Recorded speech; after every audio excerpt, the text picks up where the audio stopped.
IIPC, Instituto Internacional de Projeciologia e Conscienciologia. Fone 3025 3135. Acesse www.iipc.org.br.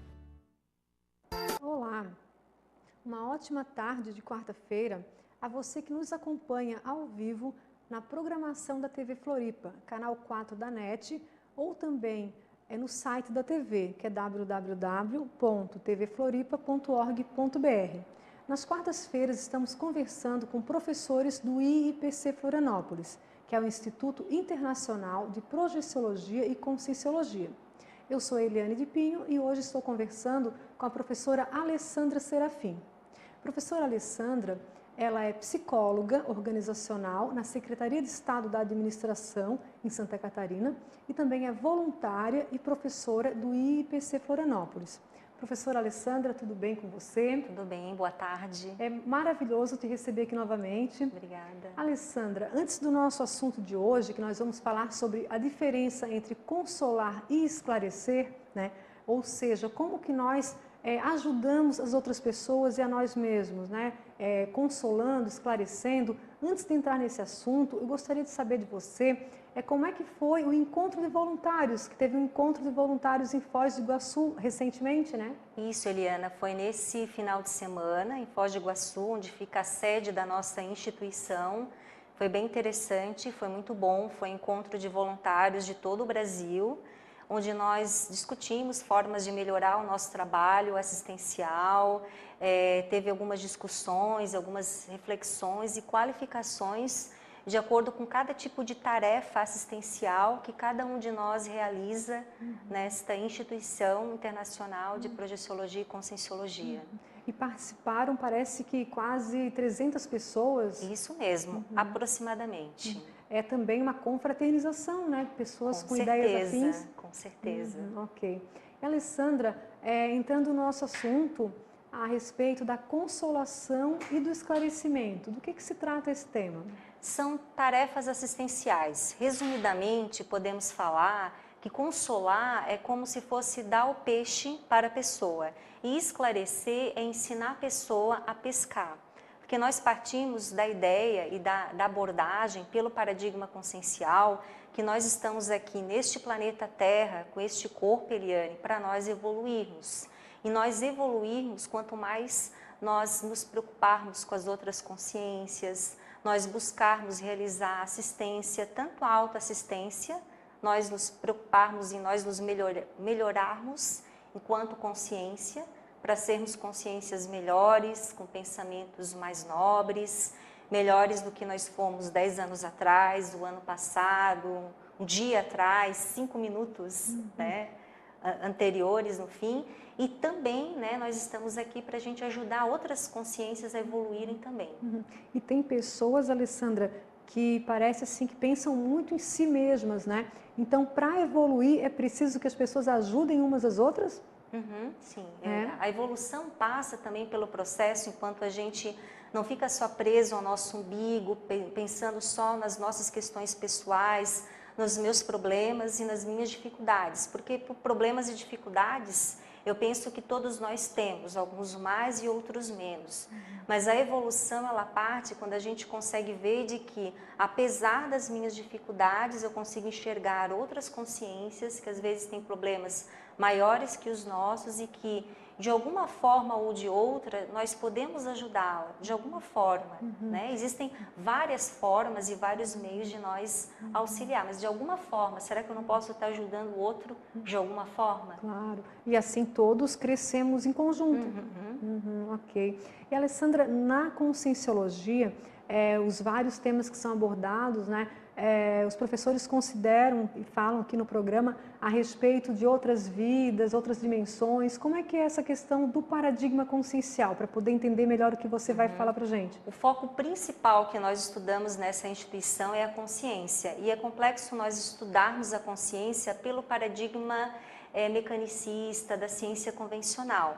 Como é que nós podemos estudar a consciência com os mesmos parâmetros, com os mesmos sistemas de referências que a ciência utiliza? Como colocar a consciência num tubo de ensaio, né, no microscópio para poder analisá-la, é complexo, né? Então, estabeleceu-se o paradigma consciencial, que ele é baseado em algumas premissas, né? Entre elas, a existência de vários corpos, no sentido de que a nossa consciência utiliza vários corpos para se manifestar. O primeiro deles é esse corpo físico, denso. O outro corpo é o corpo energético, é um corpo que ele envolve, circunvolve o nosso corpo físico. Depois nós temos o corpo emocional, que ele é uma réplica desse corpo físico. Então, assim como eu tenho uma mão, eu tenho uma paramão, um pé, um parapé e assim por diante. E um corpo mental, né? Corpo da razão, do discernimento.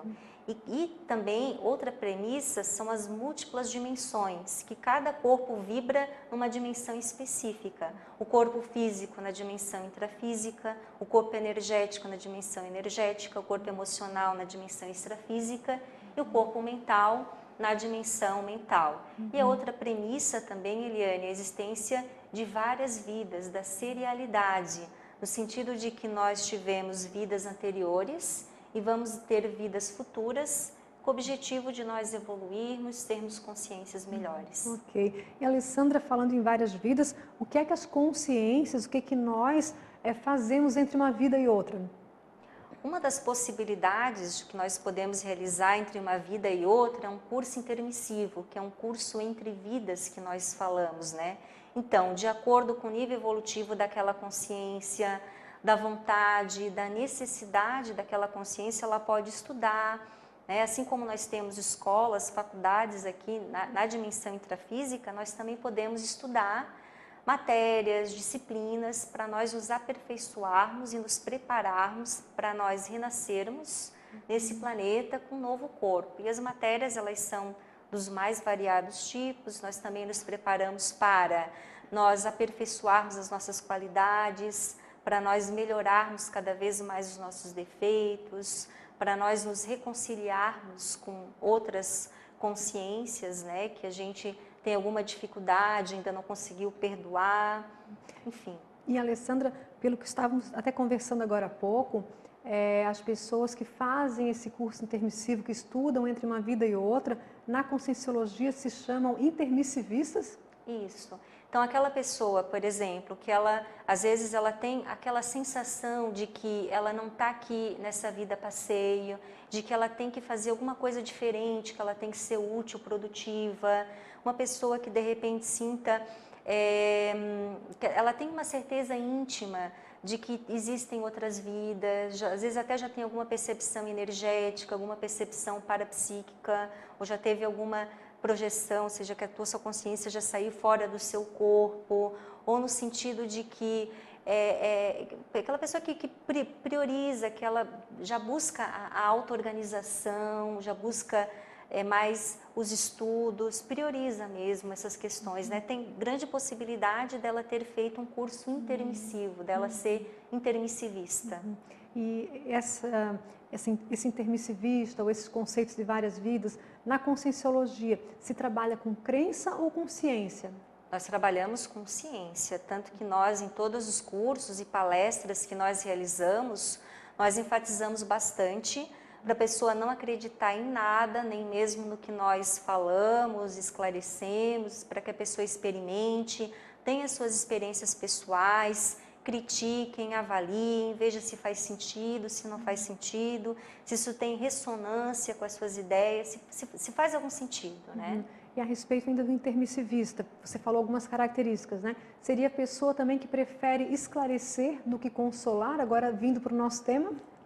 Com certeza, Eliane, né? Porque existem esses dois tipos de tarefas assistenciais, né? Nós podemos muitas vezes optar por realizar a tarefa da consolação e do esclarecimento. A tarefa da consolação é uma tarefa assistencial mais simples de ser realizada, mais primária, ela fornece mais um alívio, mais um paliativo, ela não vai na origem do problema, ela cuida mais das características emocionais, do corpo físico, da consciência. Poderia citar algum exemplo, Alessandra? Sim, a sopa dos pobres, às vezes sustentar um filho ou uma filha que tenha aproximadamente 40 anos de idade, está fisicamente, emocionalmente saudável, mas que às vezes os pais continuam sustentando esse filho. Às vezes você dá dinheiro, dá sempre dinheiro para uma pessoa desorganizada financeiramente. Por exemplo, nesse caso, né? No sentido, de repente, de nós termos um amigo que todo mês, né, geralmente ali no finalzinho do mês, a gente dá dinheiro para aquele amigo que está desorganizado financeiramente. Isso é algo consolador, você vai estar apenas dando, mas você não vai estar ajudando essa pessoa a ser independente, a ter autonomia. Pelo contrário, você vai estar gerando uma dependência maior ainda. E essa pessoa não vai ajudar a pessoa a refletir o porquê que ela está desse jeito, né? Então, esse tipo de ajuda, ele mantém o problema, digamos assim. Mantém o problema, cria dependência, né? Não cria autonomia para o assistido. Diferente da tarefa de esclarecimento, né?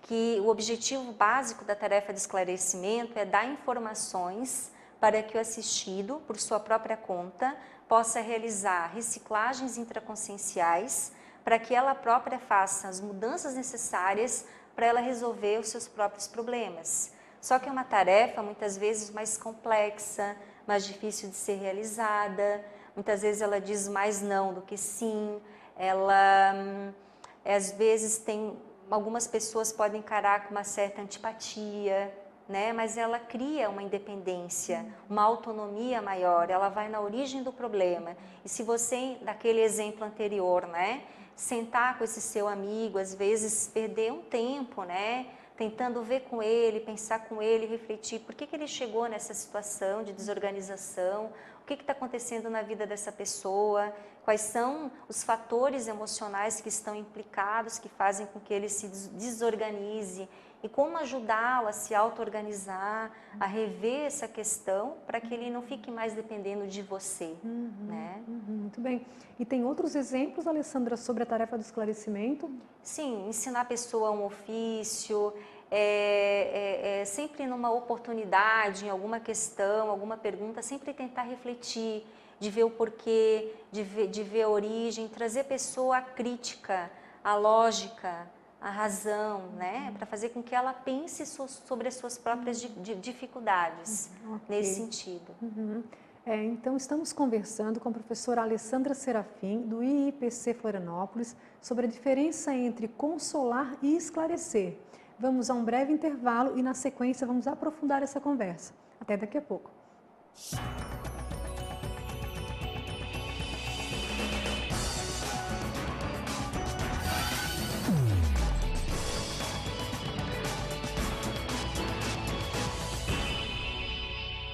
IIPC, Instituto Internacional de Projeciologia e Conscienciologia. Fone 3025 3135. Acesse www.iipc.org.br. Olá, estamos conversando com a professora Alessandra Serafim, do IIPC Florianópolis, ao vivo no programa Floripa em Foco. Hoje o tema é sobre a consolação e o esclarecimento. Agora há pouco a Alessandra explicou para a gente a diferença, né, entre a consolação, que é ajudar as pessoas muitas vezes de maneira paliativa, dando as coisas para as pessoas sem ir na causa do problema, enquanto que o esclarecimento está mais relacionado com ajudar a pessoa a pensar sobre a vida dela para daí mudar a sua condição. Agora, Alessandra, então isso quer dizer que a gente não deve mais consolar as pessoas, fazer caridade, ajudar em algumas dificuldades mais básicas? Assim, Eliane, cada caso é um caso, né? Acho que a gente não pode generalizar. O ideal seria nós preferirmos, em todas as oportunidades, realizar o esclarecimento, no sentido de criar mais autonomia, independência para o assistido. Mas muitas vezes não é possível nós realizarmos esclarecimento naquele momento específico. Em algumas situações, você primeiro tem que consolar e depois esclarecer. Exemplos, né? Como é que eu vou poder esclarecer uma pessoa, fazer com que de repente essa pessoa vá à razão, se naquele momento ela está muito alterada emocionalmente, ela está em prantos, chorando, ou numa crise de pânico, enfim. Então, nesses momentos, interessante, a única possibilidade de assistência naquele momento, às vezes, é consolar, ficar junto, ficar próximo, enfim. Aí numa outra oportunidade, quando essa pessoa já está melhor emocionalmente, nós podemos de repente refletir, tentar ampliar um pouco aquela questão, né? Daquele caso, por exemplo, de uma pessoa com muita fome, você querer questionar com a pessoa, tentar fazer com que a pessoa reflita possibilidades dela ter um trabalho, um emprego, para ela conseguir o seu próprio dinheiro, enfim. Às vezes é necessário você primeiro dar comida, né, dar sopa nesse sentido, para depois refletir com a pessoa outras possibilidades né, não no sentido de dar sempre comida ou dinheiro, né? Mas assim, primeiro momento até sim, mas e depois, né? E dentro das ideias da conscienciologia, Alessandra, o que é considerado melhor, esclarecer ou consolar? O ideal seria esclarecer, para criar independência e autonomia para o assistido, né? Mas só que muitas vezes, eu acho que o mais interessante é nós nos perguntarmos, né? O que a gente... Qual que é a nossa tendência? Nós temos uma tendência mais consoladora ou mais esclarecedora? E mais ainda, Eliane, naqueles momentos em que a gente sabe que a gente poderia esclarecer, que a gente sabe que nós poderíamos aprofundar e realmente ir na origem, mas às vezes nós optamos por não fazer isso. Às vezes nós optamos por consolar, por colocar panos quentes, sabe? E às vezes por vários motivos, né? Eu acho que isso é o mais complicado, quando a gente pode aprofundar, que a gente pode ir na causa, mas a gente não faz. Aí você está falando de omissão, é isso? Isso, e às vezes é porque, às vezes pode ser que nós ficamos preocupados com a nossa autoimagem, o que o outro vai pensar da gente, o que o outro não aceite o nosso não, da gente ser antipático a outra pessoa, a gente pode estar... às vezes pode ser que a gente tenha falta de habilidades, a gente não seja muito assertivo ainda porque nós não estamos acostumados a realizar a tarefa de esclarecimento, às vezes pode ser porque nós às vezes nunca paramos para estar refletindo sobre aquela situação, como enxergar aquela situação de uma maneira diferente, como ampliar aquela questão para aquela determinada pessoa, né? E muitas vezes também nós observamos que consolar as pessoas é algo assim bem visto socialmente, é reforçado socialmente. Você não percebe isso também? Bem visto, é muito simpático, é mais fácil consolar. É mais fácil, às vezes, você ter um dinheiro sobrando, que não vai comprometer muito no seu trabalho, nas suas despesas pessoais, né? É mais fácil entregar um dinheiro, é mais fácil dar um prato de sopa, do que às vezes perder um tempo, refletir com a pessoa, porque também não existe uma receita de bolo pronta também. Eu quero esclarecer a Maria ou o João. Não existe um script específico em relação a isso. Muitas vezes é necessário que a gente perca um tempo refletindo sobre aquela questão, veja qual que é a tendência, qual que por que forma, por que veio eu posso esclarecer melhor, ampliar determinada questão, determinado assunto para uma pessoa. Ok. E assim, dentro do que você está falando, então parece que quem esclarece é mais altruísta e quem consola é mais egoísta, estaria mais pensando em si primeiro. Isso faz sentido ou você poderia ampliar essa questão? Depende, Eliane, de novo, acho que é difícil a gente generalizar e colocar na caixinha, né? Naquele exemplo que eu falei anteriormente, às vezes não tem nenhuma possibilidade de vocês fazer esclarecimento. Naquele momento é só consolar, né? E você faz o que você pode, né? Dependendo das oportunidades e daquelas questões. Então, você está sendo altruísta em relação a isso, né?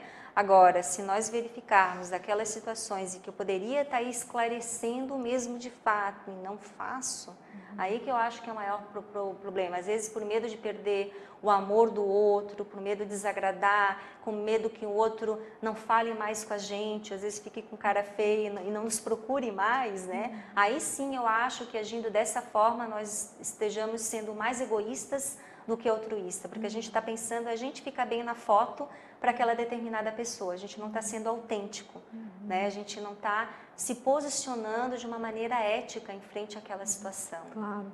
E Alessandra, como fazer o esclarecimento então? Há técnicas, há livros, há recomendações e cursos? Bom, Uma das técnicas que eu penso é refletir bastante sobre o assunto, principalmente se for uma pessoa próxima do nosso convívio, que nós temos oportunidade de vê-las diversas vezes, enfim. Existem outras técnicas também multidimensionais, energéticas, que nós ensinamos nos nossos cursos, escrito também nos nossos livros, enfim.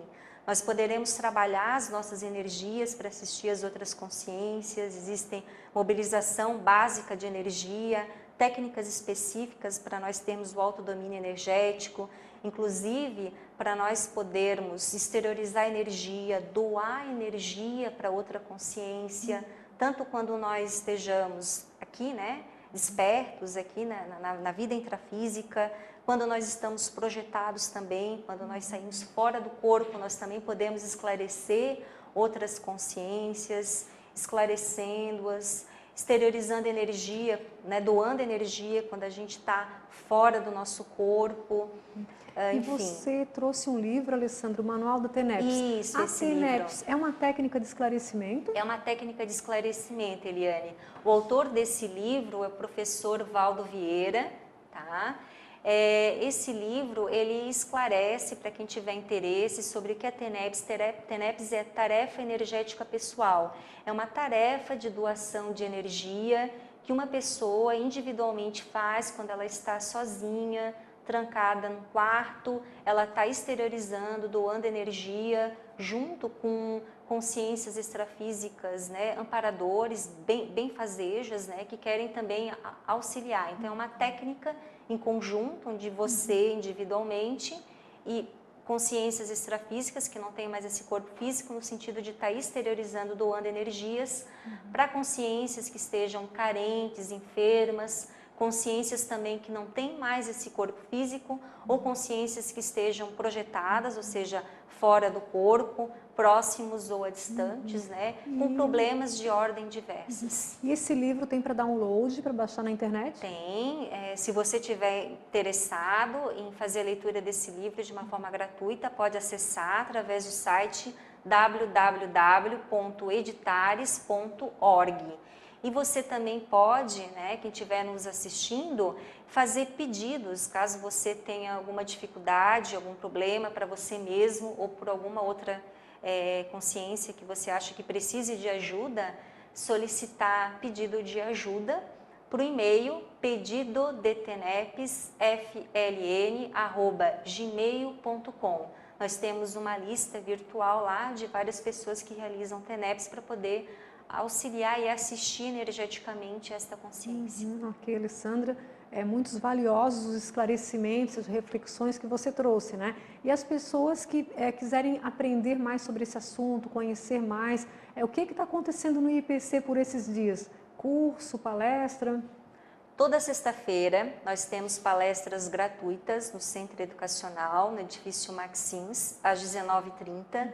No final de todas as palestras nós ensinamos uma prática de exercício bioenergético. Nessa sexta-feira, o tema da palestra gratuita será dupla evolutiva. E tem um curso que já iniciou nessa segunda-feira, mas quem tiver interesse pode participar, vindo para a segunda aula. É um curso todas as segundas e quartas-feiras à noite, das 19h30 até as 22 horas. É o curso integrado de projeciologia. É um curso onde o objetivo do curso é estudar a projeção da consciência, fenômenos parapsíquicos, técnicas projetivas. Esse curso tem 20 aulas e tem 2 laboratórios, onde os alunos eles ficam deitados em colchonetes, submetendo a uma técnica projetiva, algo prático, para facilitar, otimizar a saída da consciência para fora do seu corpo. Ok, obrigada, Alessandra, pelas informações. Obrigada. E salientando que o CIP, o curso que a Alessandra falou, as pessoas podem entrar ainda na segunda aula, que é hoje à noite, Então, vocês podem entrar em contato no telefone 3224-3446. É o telefone do IIPC, que fica na Avenida Rio Branco, 354, no edifício Maxims, 8º andar. E a sala de aula fica no andar ático, que é o último andar do prédio. E também a palestra gratuita, como você falou, sexta-feira agora à noite, Sexta-feira, 19h30. Agradecemos, Alessandra, imensamente aí a sua presença, as suas ideias que você trouxe, né? Também. E também ao público, os telespectadores e os internautas que nos acompanham. Estaremos aqui novamente na próxima quarta-feira. Até lá.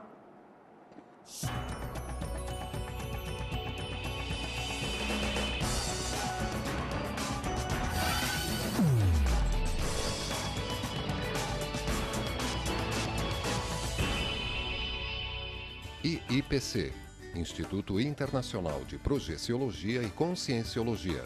Fone 3025 3135. Acesse www.iipc.org.br.